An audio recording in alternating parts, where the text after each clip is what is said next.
Hi guys, my name is Melissa and I love orchids. So I wanted to bring you this video and welcome to my channel if you're new. I'm actually a teacher celebrating Teachers Appreciation Week, and we got some gifts and I wanted to show off this new one because it's a little interesting. The kids know that I love orchids, so I got a few and I'm really happy with them. But this one was really interesting. So if you look closely, this one is growing a leaf and a spike from that leaf. A lot of buds, looking really good. And then it has another stem that's split into with buds over here, nice blooms over here. This one, I don't know if that one's surviving, but it looks like the typical public setup in a, hold on,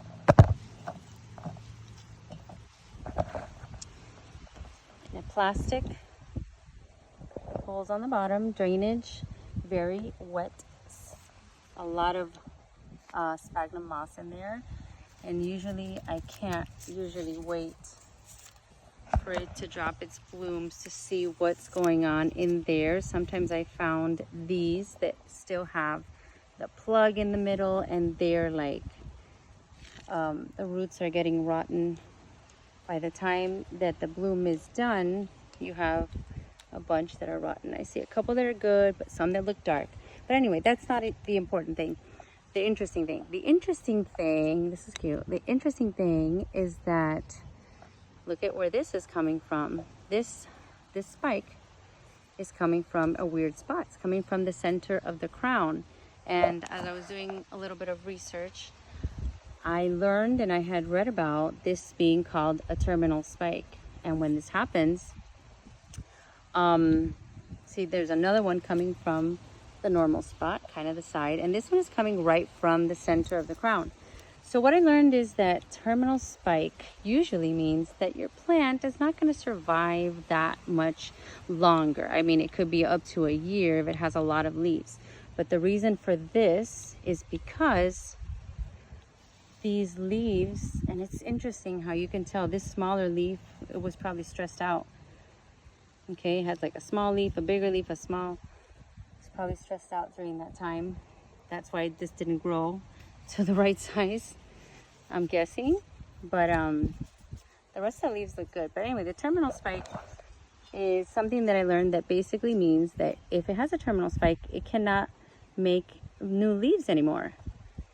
The old leaves in the bottom are eventually going to dry up, yellow, and fall off.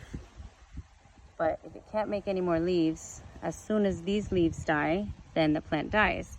So at first I said, no, I want to return it to Publix and let them know I didn't like this one or whatever. But I think it's going to be interesting to see what happens after a little while. I mean, it's beautiful. It is gorgeous. The patterns are gorgeous. The lip is gorgeous, everything. And it has a lot of buds ready to go. I hope it doesn't blast. I hope they don't freak out, because first I went to my classroom, now it's here, and I think I'm going to keep it inside for a little bit and then bring it outside. But yeah, I will make an update to see what happens, see how long I can keep this one alive, even though. And then another thing, I'm interrupting myself. Another thing is that this little bud looks like it's ready to do something. I don't know if we can focus on that. Looks like it's getting ready to send out maybe another one of these, another spike, which is interesting, which also makes me think that this plant is stressed out in some way. The leaves being of different sizes, and also just trying to do a crazy bloom. And I saw a video, someone who's an orchid grower say that when a plant does this much, it's stressed out and it's doing its last ditch effort to kind of like reproduce and get pollinated and all that, and that's why it does that. So that's another interesting thing here that kind of looks like it might be growing a keiki right here.